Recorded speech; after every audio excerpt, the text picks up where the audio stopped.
Hey, this is Nicholas with the Backyard TARDIS here, introing another podcast. As I mentioned, December, January kind of got away from me, but I had recorded a few videos in December, and this video I recorded was January 1st or 2nd. Pretty much as soon as December wrapped up, I wanted to get cover all the Red5 Network podcasts from December. That's what this video is. However, I want to put some disclaimers on there. I talk a bit about Betty White. This is before Betty White died. Rest in peace, Betty White. For as long as and well career she had, she was still gone too soon.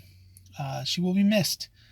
And I want to make sure that everyone knows that this is not some sick, twisted humor. This was recorded before her death. But I still think it was fun, and it's good to remember that. And of course, she is not going to become a voice actor in Dune 2, but I still wanted to put this out there. Also, I talked a bit about Book of Boba Fett, Eternals. This is all before I haven't seen any of it. Book of Boba Fett, I talked about the I am not a bounty hunter controversy. And I don't think I really changed my mind on what I said there, but if you had cause for concern, well, maybe it was good cause for concern because, that's going to be its own podcast. But for now, we're looking at the December Red5 Network podcasts and kind of my thoughts and responses to those. So enjoy. Hey, it's Nicholas with the Backyard TARDIS, and I'm here with another Red 5 Roundup, this one for December of 2021. I know I just came out with my November one. It was so late, so hopefully I get this one out to you in a timely fashion. But there was a lot this month that I wanted to talk about, and it's just been crazy busy for me. But I've been listening to these podcasts, and I've been taking notes. So maybe not as many podcasts, but I do have some good ones here today. So first off, science fictionary. David was talking about where we know Momoa from, and he mentioned some character. I didn't recognize that character, but 100% Jason Momoa to me will always be the Stargate guy, the Stargate Atlantis guy. He came on, and he was the few words like, huh, yeah, Hewlett type, that's Jason Momoa to me. And so when I saw that he was Aquaman, I was like, whoa, one of the Stargate guys is Aquaman. I mean, that would be like, that was kind of like when Jean-Luc Picard became Professor X to me. It was like, whoa, what's going on here? But yeah, I think you're younger, so you haven't really, Stargate was maybe a little bit before your time, but that show is like a huge cultural phenomenon. When you think about it, man, every time I record one of these things, alarms, the city just can't not fall apart for, an hour for me to record. As the ambulance goes by, and the police. Anyways, I'm safe, don't worry. But sorry about it, I don't edit. Anyways, Stargate, SG-1 went 10 years, Atlantis 5, and then 2 there for Discovery. So you're looking at 17 years of TV back to back of non-stop Stargate. Huge impact. And Jason Momoa was, one of the 4 guys that went through the gate every episode of Atlantis. So, for 4 of its 5 seasons. So he's, that was like, I think his real big acting break. And, it put him in there as like the big muscly guy. And now, he's doing Aquaman and Sea and Dune, and he's everywhere.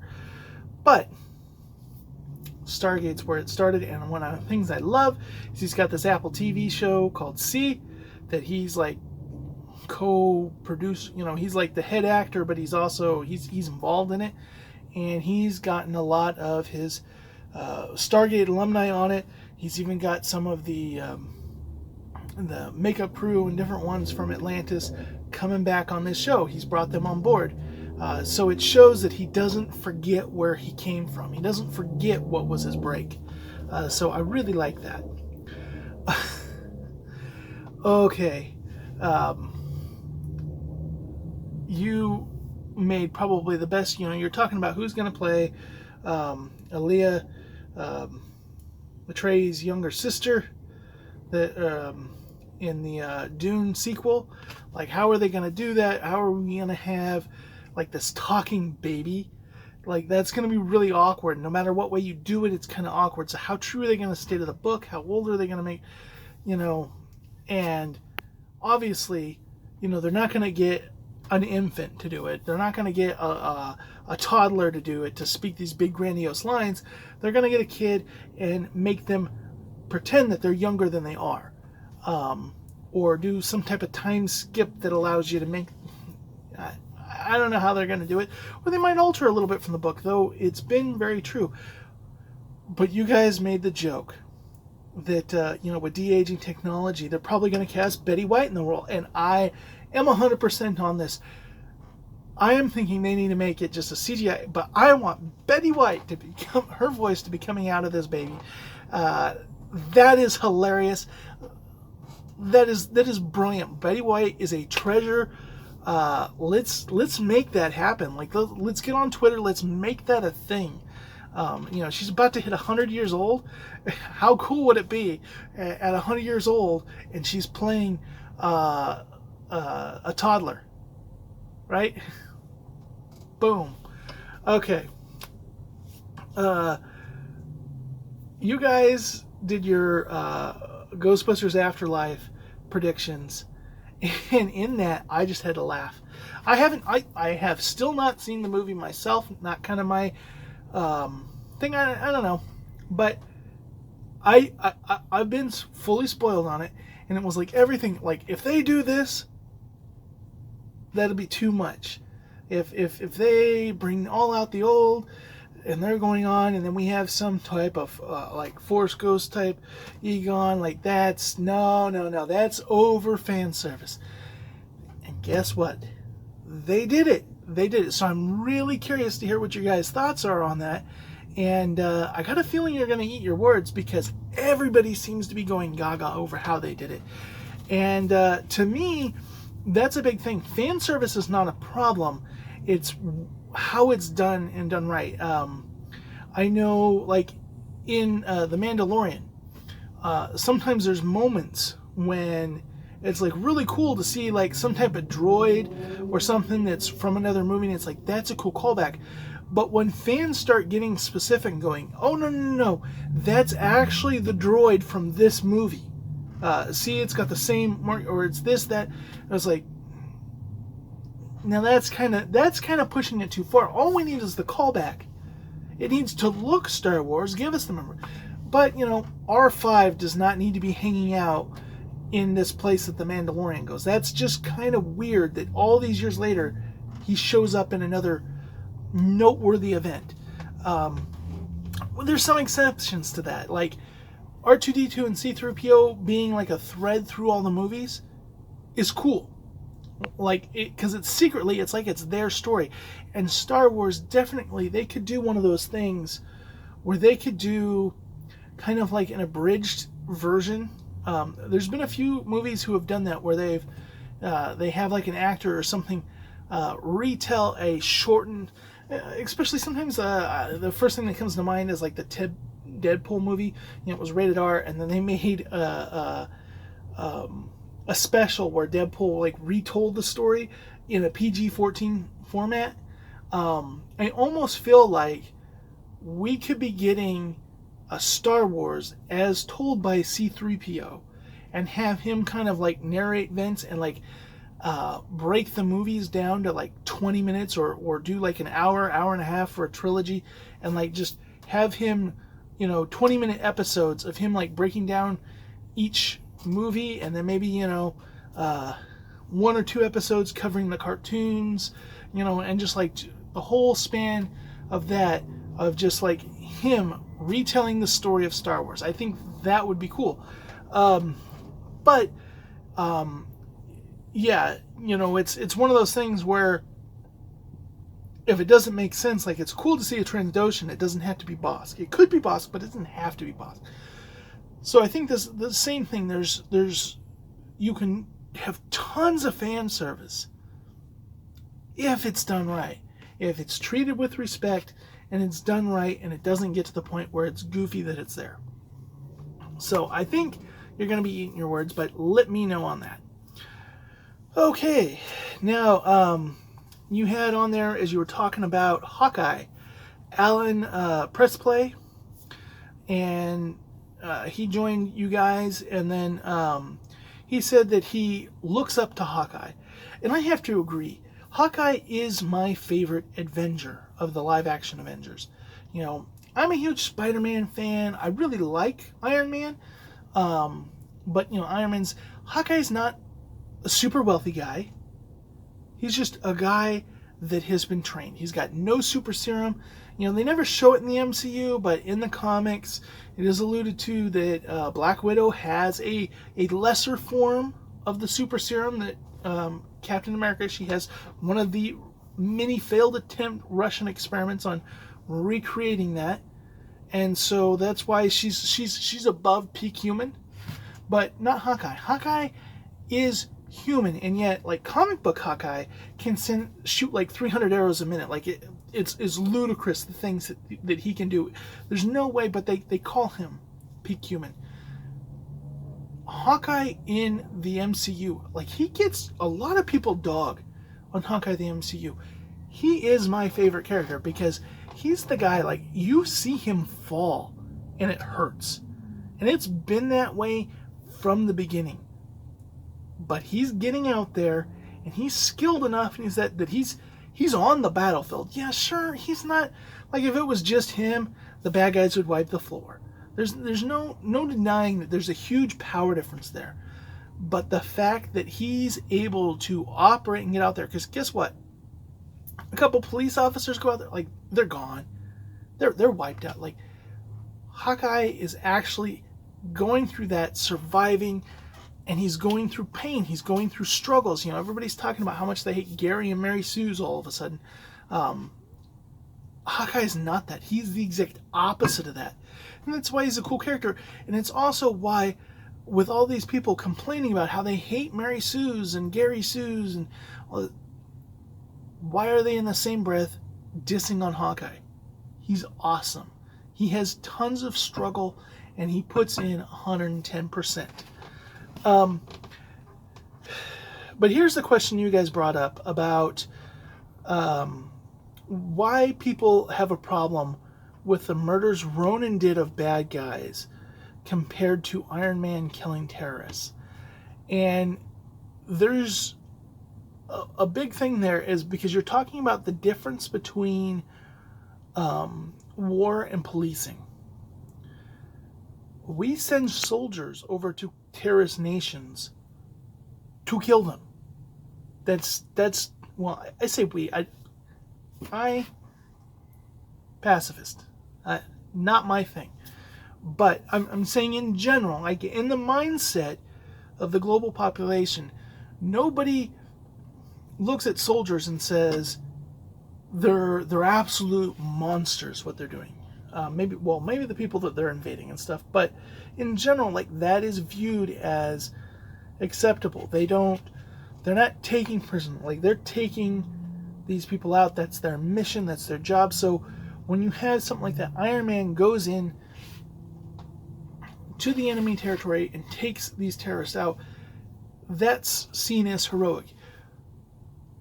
It is never considered okay for a cop to go, like, I can't prove that the mob guys or the drug dealers or whatever, sex traffickers, are bad, so I'm just going to go run in there, guns blazing, and shoot them all up on American soil. That would be, that cop would end up in prison.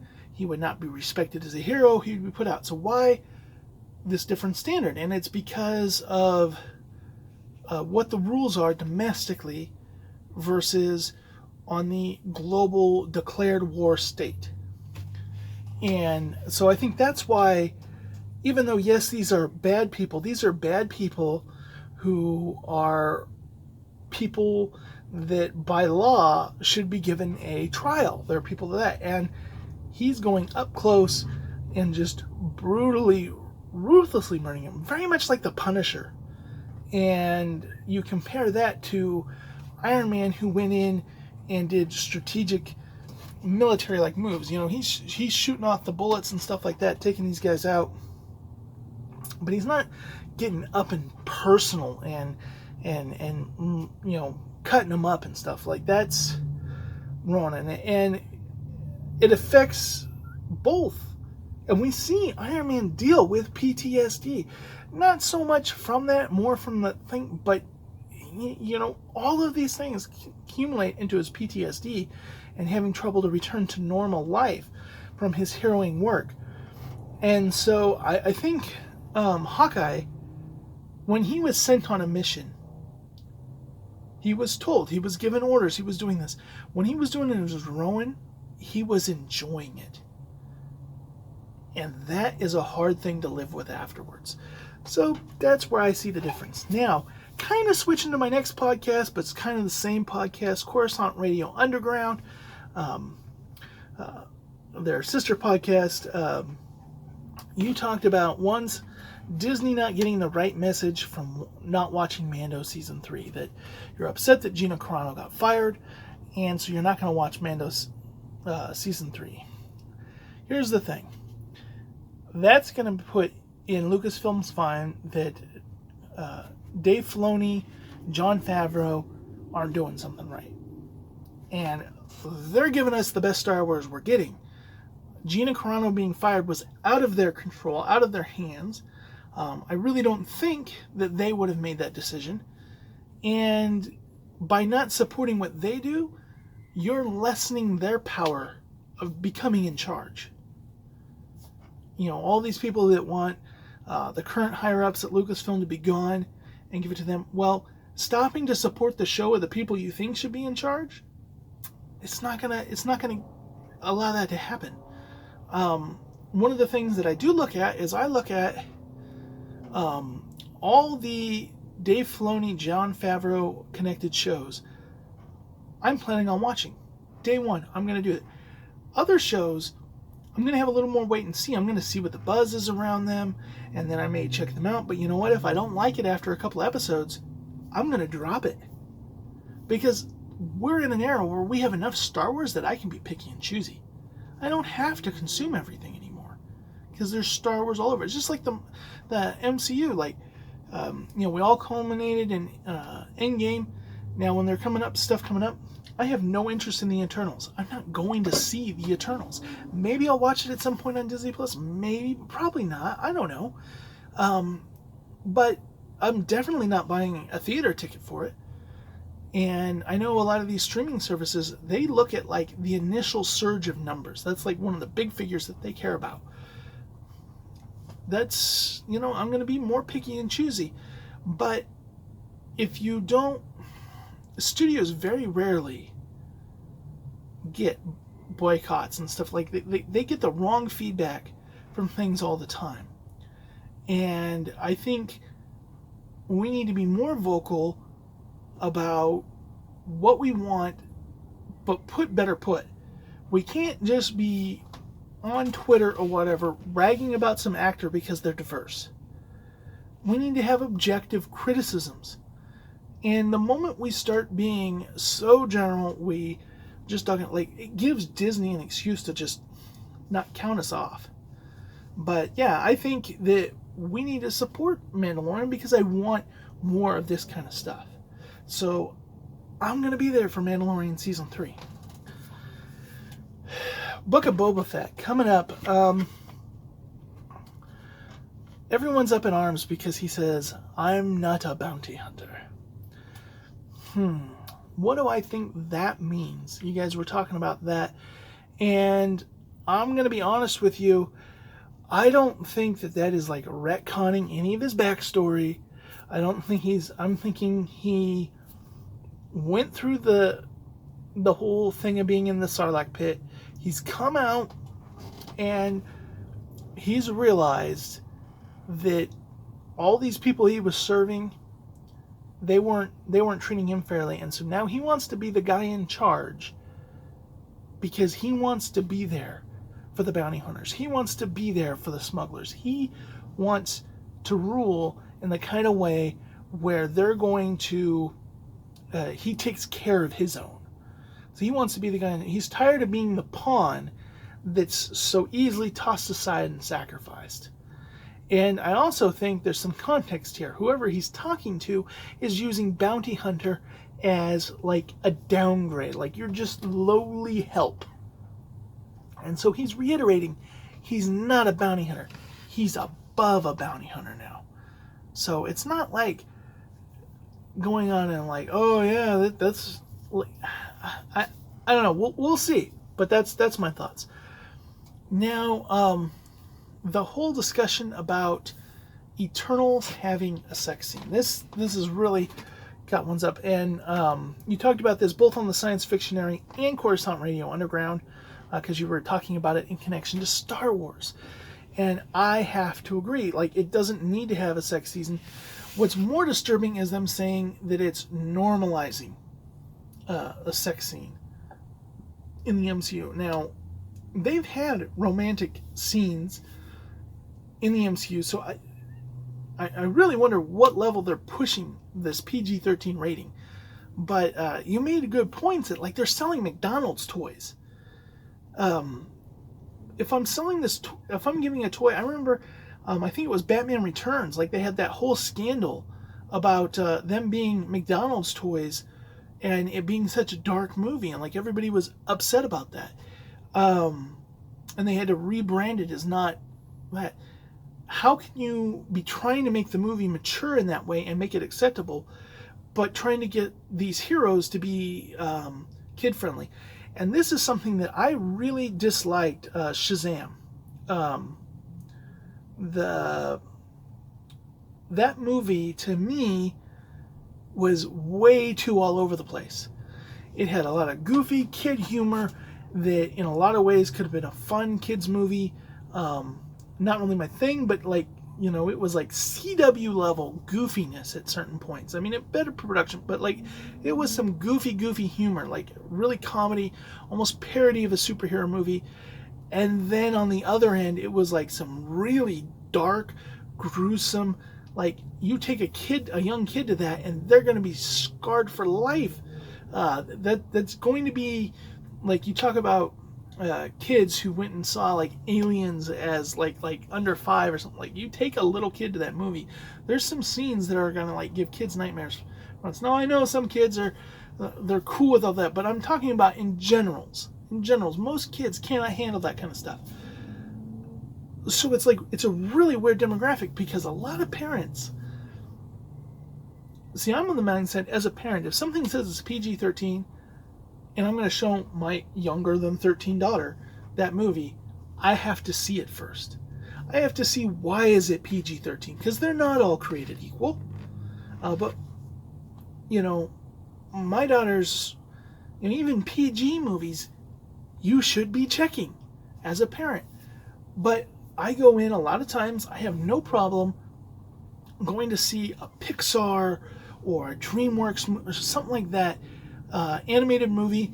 I look at what the general concept is. If I'm okay with the general concept, I have no problem going into a theater and seeing Secret Life of Pets 2 or Sing or whatever it is with or Madagascar or something with my daughter, not having seen it. I have a certain level of comfortability with that. I would never go into a PG-13 movie. However, there's a lot of people that do, and it's one of those things where it's like, it's weird, because it's definitely catered towards kids, and I really get that from this Eternals, that there's a lot about it that's catered towards kids, but it's going to be confusing. I think the Eternals weren't a great comic book. I know I'm not necessarily everybody's in agreement with me on that, but it's just not my thing. I don't. The cosmic Marvel has never really fascinated me the same way like the cosmic DC has, and even then, I'm not huge into the cosmic DC plane. I more like the stuff on Earth. I know it's kind of strange. I'm the huge sci-fi guy. And yet, when my comic bookies go out into space and do space, it feels off-brand to me because they're superheroes and then you're throwing all these different alien races, but humans are so different because they all have random superpowers. Anyways, Eternals having the comment that we need to normalize this. Normalize it for who? Like, who are you marketing this for? If you're talking about adult entertainment, like, make something for that. This constant idea that because the people who like these things have grown up, that we need to service them. I don't want to see a rated R Batman. Like, I could see that Batman could go. I don't want to see that. I don't want to see rated R MCU movies. I don't need to see. There's nothing really they need to give it. Now, that's not to say somebody can't make a rated R superhero thing. Like, you look at something like The Boys. Definitely, you can create that, and that can be a success. But why take something like... That's like saying, I grew up watching Sesame Street or Blue's Clues or Barney the Dinosaur, whatever, and going, but now I'm a teenager and they need to age it up for me. No, you don't do that. And, okay, comics and stuff are towards teens, and it's okay to still love that as you get older, but love it for what it is. That's what the property was made for. That's what it is. And it gets real confusing when you start telling kids, oh yeah, we love Spider-Man. You should watch all the Spider-Man movies. And then, oh yeah, you can watch Spider-Man 1, 2, and 4. Oh, 3? Well, you can't watch 3 because 3's rated R. Like, that doesn't work. You can't start parceling part of the idea. What does it add? What does that scene add? They're contemplating that people don't love each other because kids can't see that. Let them see that with their parents. Let them see their parents be affectionate. But kids don't need to see that. This concept, the world is getting really twisted in their concept of how much they need to talk about. Like, I'm a firm believer that, parents need to discuss sex with their kids. And they need to do it at a younger age than when they do. But the world is, like, caught up in trying to convince kids that they, discussing all of these issues in the climate of today's world that they need to discuss, transgender and homosexual, like, to kids where the natural, like, boys starting to like girls and girls starting to like boys hasn't even happened yet. And you're just confusing kids. Like, this is not a burden that kids should be having to contemplate. When they're going, oh, girls, gross. Like, that's not a time to start discussing all this other stuff that's in the world. Like, and so the idea that, like, at that age, they don't need to be thinking about sex in that way. They need to understand where babies come from. They need to have things. They need to learn that stuff, but they don't need, this doesn't have to be, we don't have to desensitize 8-year-olds to stuff that adults have to decide whether it's appropriate to watch or not for themselves, in their own personal morals. Like, that's crazy that's where the world has gotten. Okay, moving on. Scarif Scuttlebutt. What's up, bro? Just a little joke. He says that every time he says the patron read, so I'm going to say, well, what's up with me? I am swamped. I am tired. I got bags under the eyes. I am just barely trying to get this video out. But other than that, I'm doing good. Loving what you guys have been putting out. Love that you're covering some Star Trek. When you get around to doing Voyager, hit me up. I love me some Voyager. I have watched Voyager from beginning to end at least 12 times, and I've watched from season 4 on probably another additional 12 times. Was the first TV show I owned on DVD, but it was a bootleg from China because I didn't understand that on eBay, and you can't turn off the Chinese subtitles. But other than that, it was great because I got the whole 7 seasons for $100. You're talking about Trekkie versus Trekker. First of all, I think the name Trekker is dumb. Trekker is dumb. The fact that Trekkies came up with that, that's silly. I hold Trekkies kind of in high regard, but I've never been one to call myself a Trekkie. And here's why. Growing up, I had a friend that was insane Trekkie and had one of those minds that could like read something in a book and visualize the page. So he knew all these like facts and numbers and stuff like that. And I had a friend that kept, he had moved away, and so I had another friend that kept referring to me as a Trekkie. Well, you're a Trekkie, you know, and he really liked Star Wars, and we bonded over Stargate. But he would always say, well, you're a Trekkie, right? I go, no, I'm not a Trekkie. And so I took him, we went to go see this friend we rented a cabin up by him because he lived out where it snowed. And so we went over there, and we went over to his house for a day. I see his room. Now, him and his brother, it had like an invisible line because one side, all Star Wars action figures. The other side, all Star Trek. And my friend's just sitting there, and he's like, oh, wow, you know, no wonder the Enterprise always wins. You know, look at how little the Klingon ships are. And he's like, those aren't to scale with each other.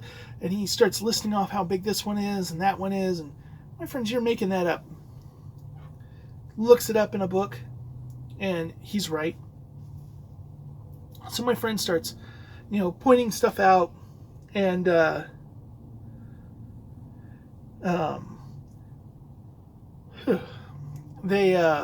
he got one wrong by a little bit, and like he was distraught over that. And I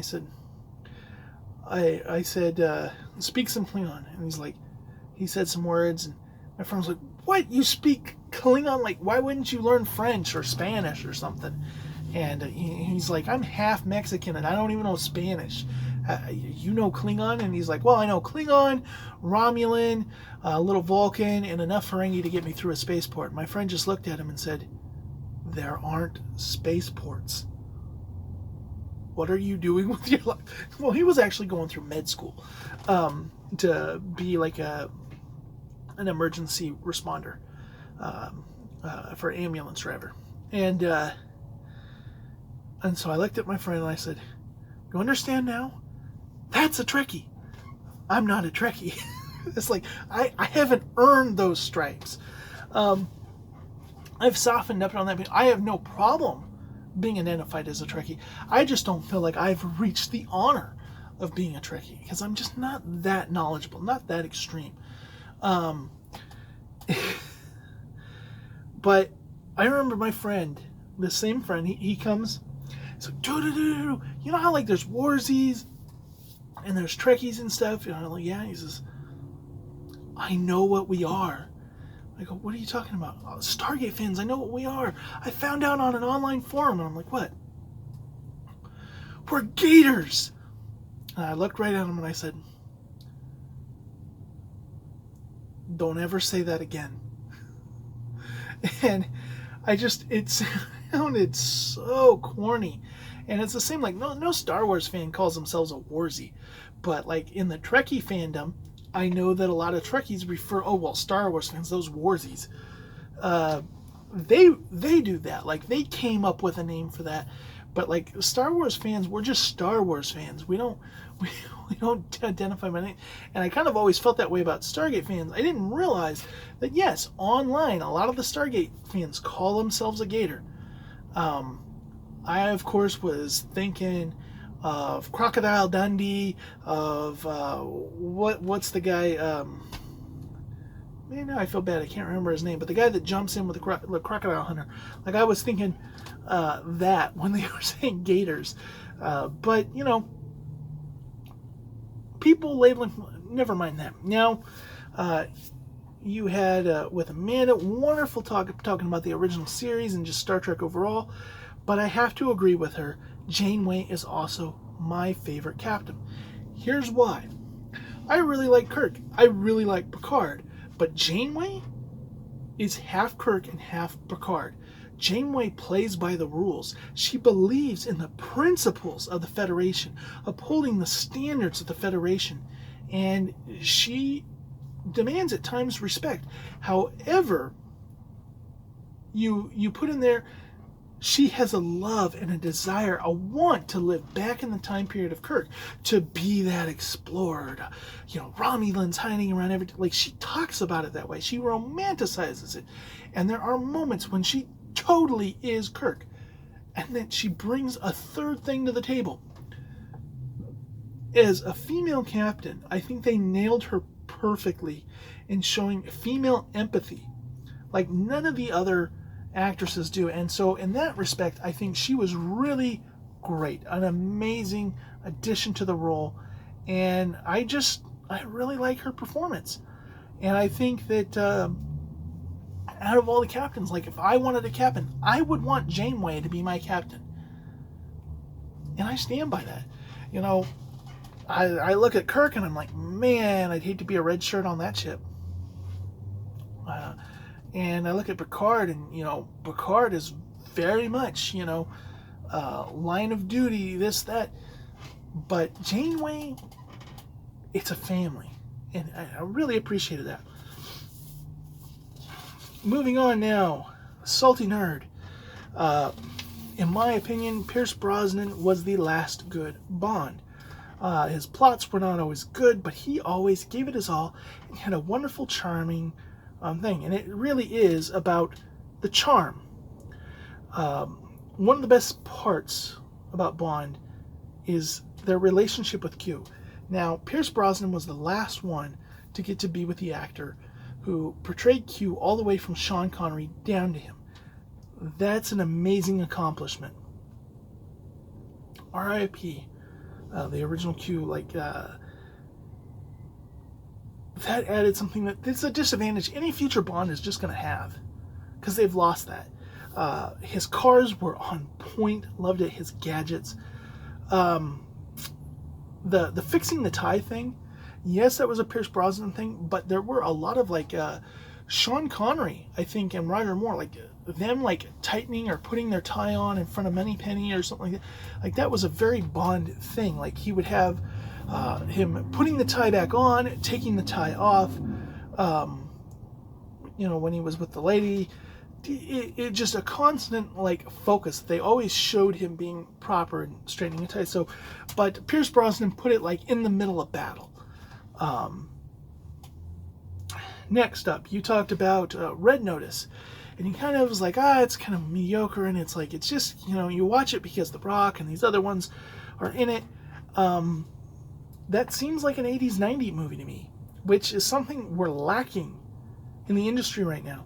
When you went to see a movie because Schwarzenegger or Stallone starred in it, not because you necessarily expected it to be good, but you just wanted to see those guys, be those guys, do their action things. So Red Notice is that. So I find it interesting that you guys are loving that. And you didn't hate Red Notice, but you kind of panned it as just being, it's just below. I think we need to stop expecting too much. We need to go back to some of that. We need to have The Rock just be The Rock and enjoy Rock movies for being Rock movies. And I think a lot of people do, but that's kind of mine. And then, what is wrong with you, Alex? Your Finch take, that movie made me cry. I felt for the dog. And you guys are Vader's it's like Johnny Five mixed with Castaway. I'm that sounds awesome, because it is awesome. Short Circuits are amazing movies. Amazing movies. Top tier movies for me. Super enjoyable. Finch is, I love the comedic robot type thing. And, why didn't he eat the dog? At any point, did you see Finch starving? Was there ever a point when he didn't have food? Why would he need to eat the dog? And when you see the moment, as a father, when you see that he failed to save the girl,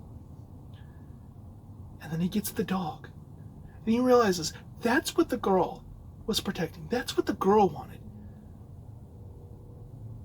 Amazing. One of the best movies of the year. Truly touching drama. Okay. From a certain point of view, you talked about cancel culture, and you likened it to vandalism. And I think it's very much the same thing when people are rioting and they're vandalizing, like they completely take away from the good of whatever cause or march they're doing, because two wrongs don't make a right? People going on the internet trying to cancel one another over things does not fix systemic racism. It does not fix all the problems the world have. Just like eliminating people left or right for having a thought doesn't. No, promoting good thoughts, doing things, that's positive. Having a negative force, because it comes around to bite you. The moment you normalize just like canceling somebody because of something they said, a random thought they had or something, it's going to come back and it's going to happen to you. And the other thing is the moment everybody starts attacking somebody for they have an opinion, and they dug themselves in, they dug their heels in, they weren't sorry or apologetic. Well, guess what? What happens to you when you say something, somebody says something like really nasty back to you? You get defensive. You dig your heels in, and the more harder people come at you, the more harder you dig in. But if everybody just sat down, talked for a little bit, like, this is how I feel, that's how I feel, okay, we're good. A lot of times people will apologize. People will go, I didn't really, it's not exactly what I meant this, and maybe that's still not 100% cool with you, but I hope we're closer to a middle ground now. But no, it's cancel culture, and it's a funny thing to me that in all these franchises we talk about redemption, like Star Wars. Redemption of Darth Vader. Everybody wants Kylo Ren to be redeemed, all this kind of stuff. But somebody said something in a tweet 10 years ago, and that's non-redeemable. That's ludicrous. Ludicrous. You also talked about the Sonic the Hedgehog bad trailer conspiracy, and there is some truth to this. There's actually let out that a lot of the creatives making that movie hated that design. And that design was primarily, even the people at the head of the company had a problem with it. And what were they doing? Well, they were working from this concept that, the studio was coming in and going, what they originally were wanting to do were to look more like Space Jam. And they're like, that's 90s. We can't do that. Like Detective Pikachu can't. This is how movies are looking now. You need to go more realistic, and they were pushing them further one way, and so the almost admitted by the director of the movie that this got leaked out by staff out of frustration. Now he took full responsibility from it when it wasn't him. Like he apologized to the fans, he took it all in stride. But I 100% believe that those photos were leaked by people on the staff. As head, when the studio's like freaking out, he's like, oh no, we'll just release the trailer. Now they have confirmed that up at that point, everything you see in the trailer is like 90% of all that had been animated in that movie. That's right, the big portion of it is making the rig, and they hadn't actually gone through, like, it was just wireframe rigs through the movie. So everybody talking that movie was going to be delayed no matter what, or have extreme overtime. This stuff was leaked in time to make the changes. Now, there's a theory that it was leaked so that there could be controversy to make it big.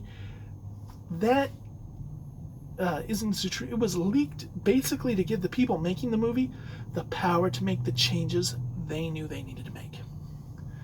Okay, winding down here. WSTR, you had your big 250 podcast episode bash. Looking back at your origins, I really find it interesting how you guys all came together.